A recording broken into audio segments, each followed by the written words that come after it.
संविधान में बाबा साहब डॉक्टर अम्बेडकर के नाम को रटने से कुछ नहीं होगा। आप अपने आप में बताइए, आप कितना भंगी के साथ में, कितना चमार के साथ में, कितना पड़ोसी जिसे नीच कहते रहे हो अभी तक, उसके साथ में बैठ के चाय पीते हो। और जब आप चाय पीने लगोगे, कोई माई का लाल नहीं है जो आपको उन लोगों से दूर कर दे। आज का अगर जाट गुजर इकट्ठा होकर के कोई भी संघर्ष कर ले, किसी की हिम्मत नहीं है कि उनके ऊपर लठ लेकर के आए। और ये जो अत्याचार सब कुछ हुआ है, बुरा मानो या भला, सच्चाई ये है, आप लोगों को आगे करके ही यहाँ के दलितों को अभी तक दबाया जाता रहा है। मैं आज बहुत खुश हूँ कि मलिक साहब जैसा व्यक्ति अब सामने आ रहा है, तो उनकी भी रूह कांप रही है। क्योंकि 91 में जब यहाँ पर मंडल कमीशन लागू हुआ था, मैं वो व्यक्ति हूँ जिसका घर और क्लिनिक सब कुछ जला दिया गया था।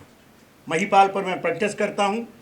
और मैं इस जातिवादी और इस वो कहते हैं ना ब्राह्मणवादी व्यवस्था, अरे ब्राह्मणवादी कहाँ यार, ब्राह्मण दुश्मन है। जब मैं ये बात कहता हूँ, आज से मैं 20 साल से कह रहा हूँ, बहुत लोगों ने मुझे कहा कि डॉक्टर ऐसा हो जाएगा। मैंने इस मंच से जाने कितने बार सुप्रीम कोर्ट के जजेस को इस बात के लिए ललकारा कि इनके सामने तो इम्पीचमेंट ऑफ मोशन आना चाहिए, ये तो इसके लायक नहीं है। जिन लोगों ने अपने कॉन्स्टिट्यूशन की अवहेलना करके जजमेंट दिया हो, ऐसे जजों को आप कभी भी कोई बोलेंगे। लेकिन हमें पता है कि जब सिस्टम, बाबा साहब डॉक्टर अम्बेडकर ने संविधान लिखते हुए एक बात और भी कही है, 26 नवंबर को जो आखिरी स्पीच है, वो आप लोगों को, सभी वकीलों को ये बहुत ज़रूरी है कि संविधान एक किताब है, जिसके हाथ में होगी उसका फ़ायदा करेगी। आज उनके हाथ में है, आप लोग अपने बटे रहिए। आज मुझे बहुत दुख हो रहा है इस बात का। सुप्रीम कोर्ट के कुछ ऐसे जज थे, बड़े जूनियर भी थे, मगर सरकार के बड़े प्रिय थे। एक तो सरकार के प्रिय जज थी एक लेडी, क्या नाम था उसका, गुजरात से आई थी, बेला त्रिवेदी। वो जजों के साथ, वकीलों के साथ बदतमीजी करती थी। जब वकीलों के साथ भी बदतमीजी करी और वो जमानत तो देती नहीं थी, वहाँ तो निश्चित हो जाती थी सरकार, हम जो चाहते हैं ऐसा फैसला आएगा। ये सब का मानना है वकीलों का। तो हमने आवाज़ उठाई, मैंने एक आवाज़ उठाई कि जजों के यहाँ आने में हमारा रोल नहीं है, मगर इनके जाने में इनका जुलूस निकालना हमारा परम ड्यूटी है। देश को बताना पड़ेगा किसी ने काम किया, किसी ने नहीं किया। तो इसको फेयरवेल पार्टी ना दी जाए।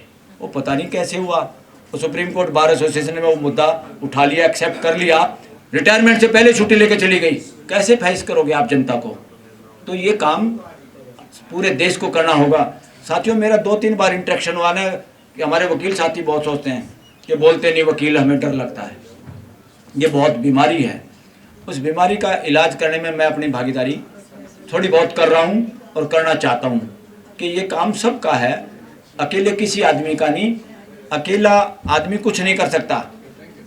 3 एग्जाम्पल मैं देता हूँ जहाँ पे जजों के साथ मेरी अपनी डायरेक्ट टसल हुई। उस टसल के लिए सारे वकीलों को तैयार होना चाहिए। सारे वकील ऑफिसर ऑफ द कोर्ट हैं। जज की इज्जत है तो वकील की भी उससे पहले इज्जत है। जज अगर हम्बल तरीके से वकील को ना बोले तो वकील को नहीं कह सकता वो कि आप हम्बल तरीके से बोलिए। तो हम्बलनेस से रिस्पेक्ट हम जज को नहीं दे रहे, उसके व्यवहार को और उसकी ड्यूटी को दे रहे हैं। मगर जो बदमाशी करता है, रूड बिहेवियर करता है, उसको उस भाषा में जवाब देना बहुत जरूरी है देश के सिस्टम को मजबूत करने के लिए। 3 बार मेरे को इस तरह से थोड़ा सा जवाब देना पड़ा। नंबर 1, सीजीआई जो मौके का सीजीआई है, किसी केस में जिसमें संवैधानिक बेंच के फैसले का वायलेशन होकर ऑर्डर हुआ, जिसमें वकीलों ने कहा, जो वकील थे क्लाइंटों के, मोटी मोटी फीस लेने के बाद कि भाई हम और नहीं बोल सकते, ये सुन नहीं रहा, ये भाषा है वकीलों की। तो इधर उधर से मेरे भी संपर्क में आए। मैंने कहा भाई इतने बड़े सीनियर वकील बोल नहीं पाए, तुम्हारा हल नहीं कर पाए, इतनी मोटी फीस लेके मैं क्या मदद करूँगा। बोले सर आपसे थोड़ी सी होप है, आप हमारी बात रख दो। तो मैंने वो बात पूरे कानूनी दृष्टि से दमदार तरीके से रखी और सामने वाला इरिटेट हो गया। चीफ जस्टिस आज का चीफ जस्टिस जस्टिस सूर्यकांत। मेरे को कहना पड़ा you have done judicial indiscipline, ये कोर्ट में कहना पड़ा। शायद ये पहला शब्द होगा इस देश के इतिहास का कि इस तरह रिकॉर्डेड बात है ये, कि किसी वकील ने ये हिम्मत की, ये जुर्रत की कि जज को कहने के लिए तुमने जुडिशियल इनडिसिप्लिन किया, दिस इज वायलेशन। तो उनको बुरी लगी मेरे ख्याल में, क्योंकि वो रिकॉर्डेड है, कोई भी सुन सकता है। तो उन्होंने रिएक्शन में कहा स्टॉप दिस लेक्चर। मैंने कहा लेक्चर है क्या, ये हमारी ड्यूटी है वकीलों की, आप लोगों को सही रास्ते पे चलाने की, ताकि कानून का वायलेशन ना हो। क्योंकि असली अगर जजेज रथ के घोड़े हैं तो उस वाहन को चलाने की रस्सी हमारे हाथ में है, वकीलों के हाथ में। ये हमारे आर्गुमेंट दोनों पक्षों के तय करते हैं कि सही दिशा में रथ न्याय का चले। तो उस बात से काफी साथियों ने बाहर आके, वहां तो कोई कैसे बोलेगा, बहुत साथियों को आत्मबल मिला कि ऐसा जायज बात कहीं भी कही जा सकती है। और 70-80 साल में भी हम सिर्फ ये सोच रहे हैं कि कही जा सकती है कि नहीं कही जा सकती। तो बात कही गई और अपन पूरी तरह तैयार भी थे हर चीज का सामना करने के लिए। दूसरा, सीजीआई के यहाँ दत्तू हुआ, दत्तू सीजीआई, दत्तू सीजीआई केहर सरदार जी, दोनों एक कोर्ट में बैठे थे, कोर्ट नंबर 6 में आई थिंक। उसमें हमारे जेठमलानी प्रधान थे जब, और लोग भी सीनियर वकील थे। मेरा नंबर आया तो क्योंकि मैंने लड़ाई लड़ी, हम दो साथियों ने मेन, माई लॉर्ड को हमने खत्म, जड़ से खत्म करवाया इस देश के अंदर कानून बनवा के।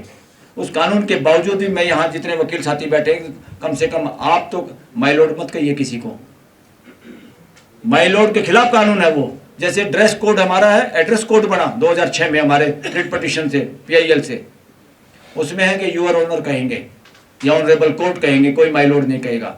मगर एक भी हाई कोर्ट, सुप्रीम कोर्ट का जज को छोड़ के मुरलीधर को, जिसने पहले दिन से ये नोटिस निकलवा दिया था, मुझे कोई माई लॉर्ड नहीं कहेगा।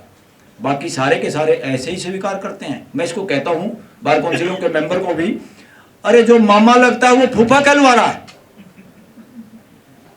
और आप लोग चुप हैं। आप बार काउंसिल के चेयरमैन और मेंबर होने के बावजूद आपका बनाया वो कानून है, आप ही धज्जियां उड़ा रहे हैं, आप भी माई लॉर्ड कर रहे हैं। उनको लगता है यहां तो भीख मांगी जाती है, तो यहां तो भीख मांगी जाती है। तो उन्होंने कहा मेरे को आप माई लॉर्ड क्यों नहीं करे। मैंने कहा ये तो कानून बन गया भाई, अब ऐसा नहीं हो सकता। फिर उन्होंने इस बात को फील किया, यस आप यू आर राइट। उन्होंने कहा आप हमें माई लॉर्ड क्यों नहीं करे, ये चीफ जस्टिस बनने वाले लोग करे मेरे को। तो उनका सामना किया, नो जज is my lord in this country, you never expect from advocates to say you my lord, it is violation of Indian constitution article 18। तीसरा आज ही हो गया एक कोर्ट में। एक जज उम्मीद करता कि मैं जिसको मर्जी डांटूं अभद्र तरीके से, और वकील सारे मिलोड करें, ओब्लाइज करें। अरे ओब्लाइज कोई खैरात बांट रहा है क्या? कानून के हिसाब से फैसला करना, हमें कानून की बात बतानी, और क्या।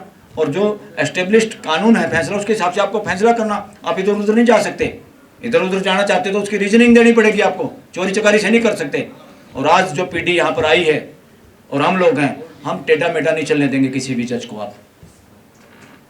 इसलिए सभी को इसमें योगदान करना है, नई पीढ़ी को।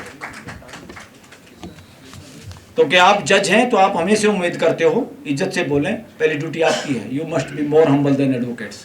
तो साथियों, खरबूजे को देख के रंग बदलता है।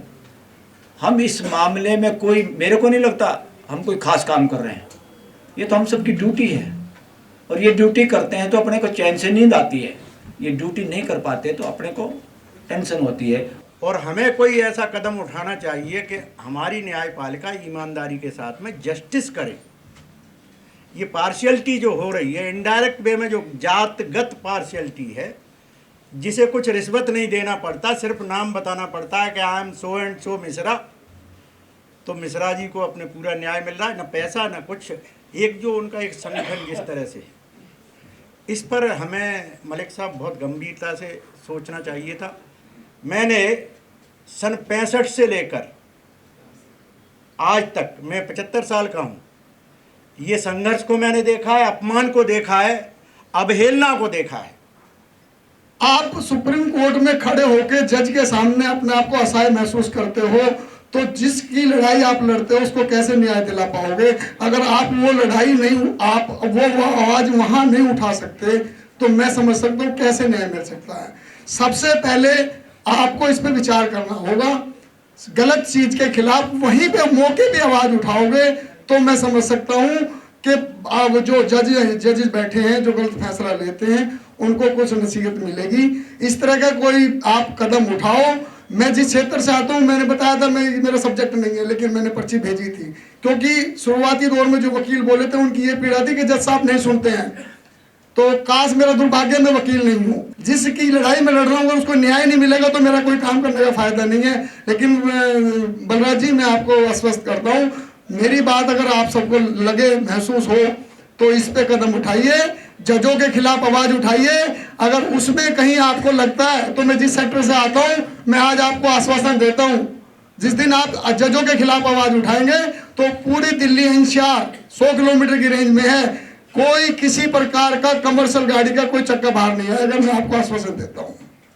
लेकिन इस तरह के कदम उठाइए। जजों, वकीलों के मुंह से ये सुन के मुझे बहुत ताज्जुब हुआ कि हम जज असहाय हैं। बताओ, कमाल है, आप असहाय हो, न्याय दिलाने वाले लोग असहाय हैं, तो आम जनता का क्या होगा?